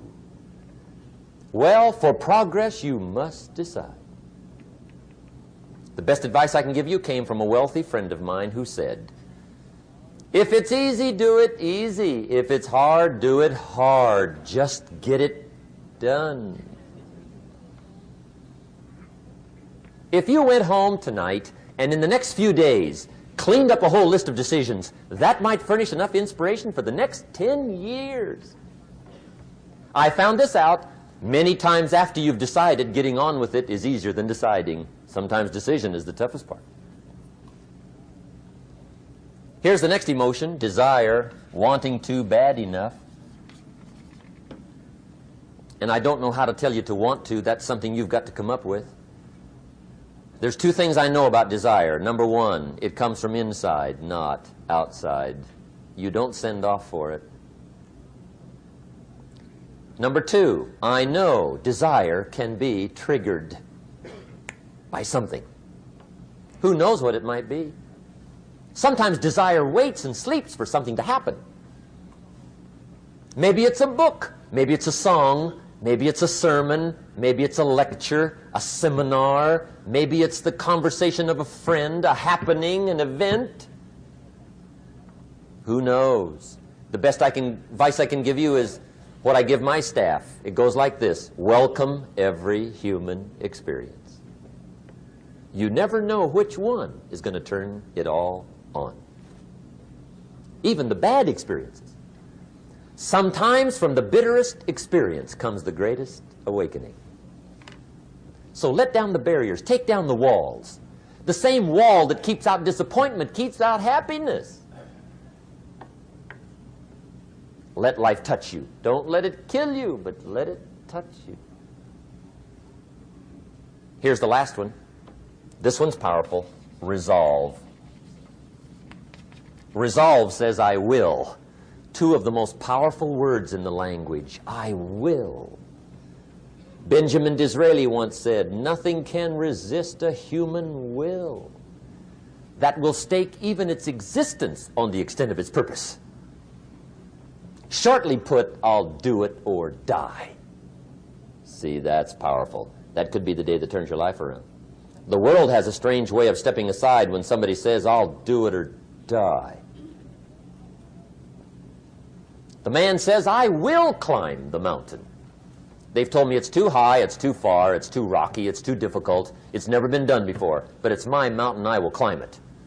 Pretty soon you'll see me waving from the top. Or dead on the side, because I ain't coming back.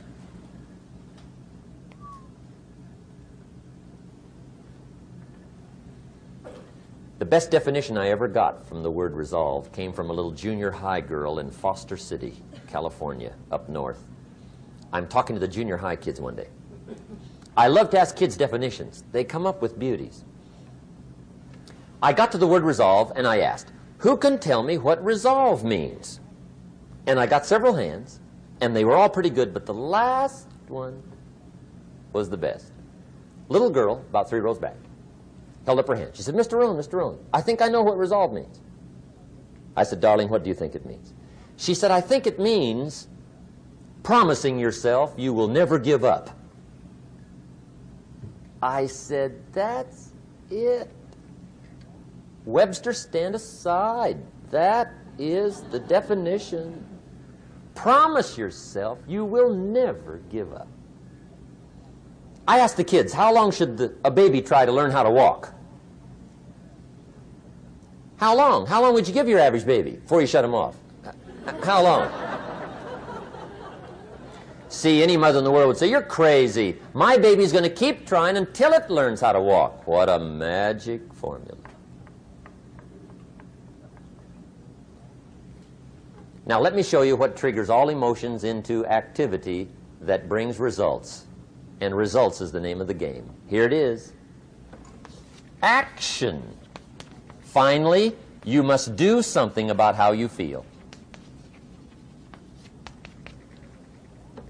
Jesus, the master teacher, said, don't just be listeners, be doers. The world admires the doers. Whatever it takes to get you to try harder, read more, set your goals, and go for it. Here's the next attitude disease. Overcaution. Some people never will have much. They're too cautious. Now, you can also be too reckless, but you can also be too cautious. This is called the timid approach to life. And my caution was always the risk. Risk used to drive me right up the wall. I used to say, what if this happens? It's called the language of the poor. What if this happens? And on top of that, if this was to happen, look at the fix I'd be in. I better not try. I could always ace myself out. Then I'll tell you what changed my whole life when I finally discovered it's all risky. The minute you were born, it got risky. If you think trying is risky, wait till they hand you the bill for not trying.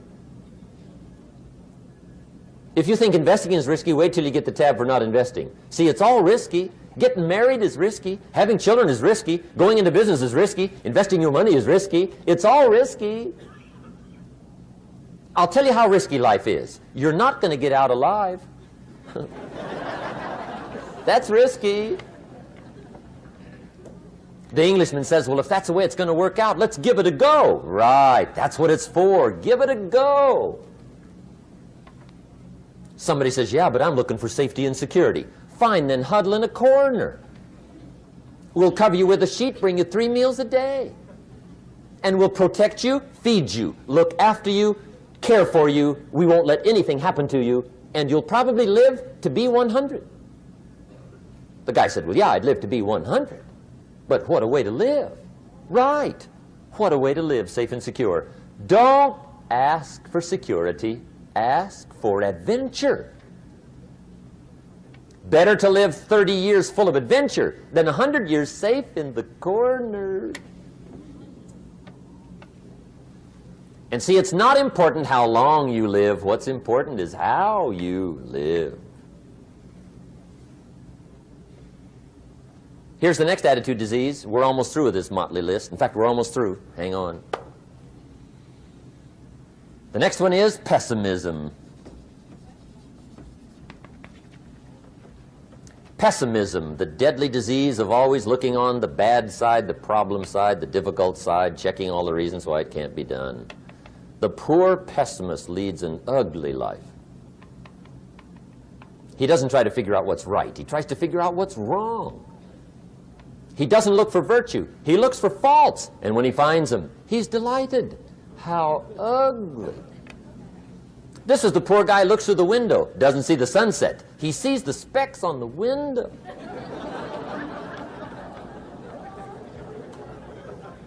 And this is the poor guy, right, who rushes up, takes such leave of his senses. This guy rushes up and he says, I've got 5 good reasons why it won't work. He's so dumb he doesn't know all he needs 1. He's got 5.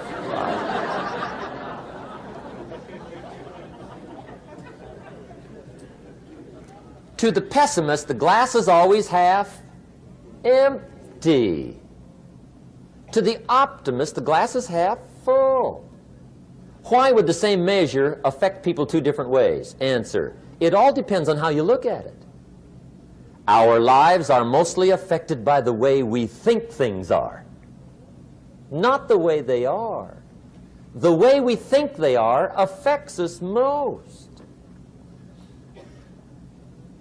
There's a subject we don't have time to get into tonight called better thinking habits. One of the major things Shove taught me when I met him, he said, poor thinking habits keeps most people poor. Not poor working habits. Most people work hard, but they don't think hard. And Shove taught me that the mind is like a factory, a mental factory. And whatever you think about all day long pours ingredients into this mental factory. And that's what builds the economic, social, financial fabric of your life. He quoted me a Bible phrase that says, as you think, so you become. How awesome. When he talked about poor thinking habits, he had me. I used to start the day reading the morning newspaper. I mean, you can believe that or not. I'd get a cup of coffee and read the paper. I'd load up on wars and riots and murders and stabbings and killings and bank robberies and muggings and car wrecks and tragedies. I'd even read the back pages. I seem to like that stuff for some weird reason. I'd load up on all that, and then I'd start the day. You can imagine the kind of days I used to have. You walk around on your financial knees. They call you economic peewee.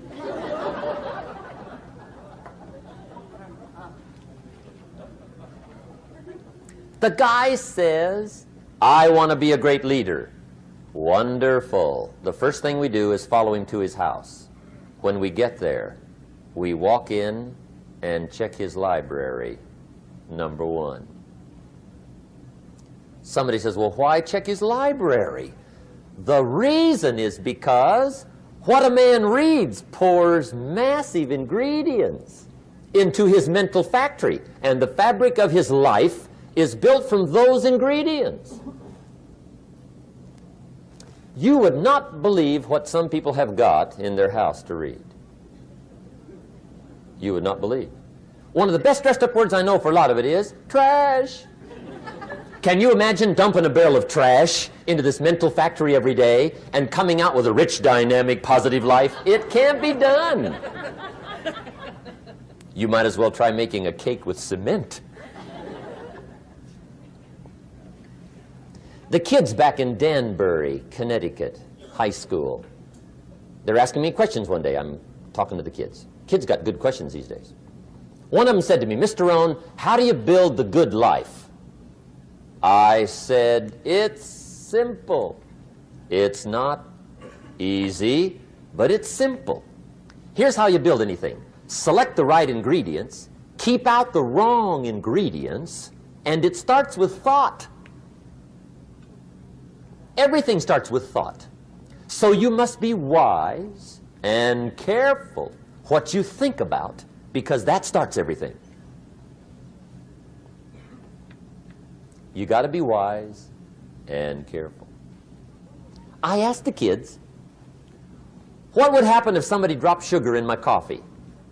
They said, "Well, you'd be okay." I said, "What if somebody dropped strychnine in my coffee?" They said, "Well, you'd be dead." I said, "Correct. Lesson 1. Life is both sugar and strychnine.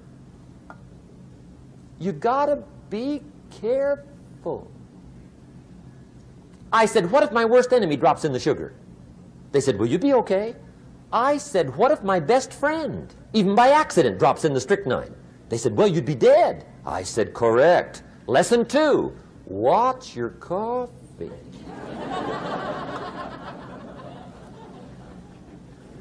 You got to be careful. See, it doesn't matter who hands you the bad stuff.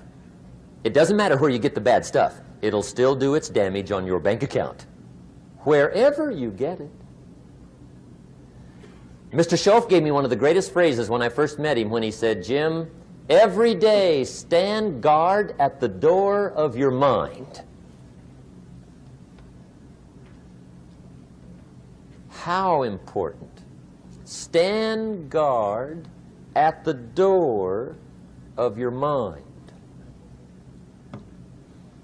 And you decide what goes into your mental factory. Don't let anybody just dump anything they want to in your mental factory, because you've got to live with the results. Okay, here's the last disease, and we're through with this list. In fact, we're almost through. Hang on. The last subject is very brief. The last disease, but this one is deadly. Engage in this one, indulge in it even slightly, and you might as well forget the future, because it's going to forget you. Complaining, crying, whining, griping. A Bible word called murmuring. See, that'll ace your future. Spend 5 minutes complaining, and you have wasted 5. And you may have begun what's known as economic cancer of the bone. Surely they will soon haul you off into a financial desert and there let you choke on the dust of your own regret. I hope I said that well, so you won't forget. It's a deadly disease. If you don't think it's bad, ask the children of Israel of Old Testament fame. Typical of us all, their story just happened to get in the book. Story says, children of Israel were slaves. God performed a series of dazzling miracles and got them out. And now they're heading for the promised land. Remember the story? Heading for the promised land. Tragedy of the story, they never got there. Reason. From day one, they started to complain. They griped about the water. They griped about the weather. They whined and cried and griped about the food. They griped about the leadership. They whined and cried because it was too far, too cold, too hot, too difficult, too miserable. I mean, they whined and cried for years. Finally, God said, "I've had it, trip canceled." Or something like that. The story says they died in the desert, never got to the promised land. Which I think means two things. Indulge in this long enough, you get your future canceled. And I guess it also means even God himself can only take so much.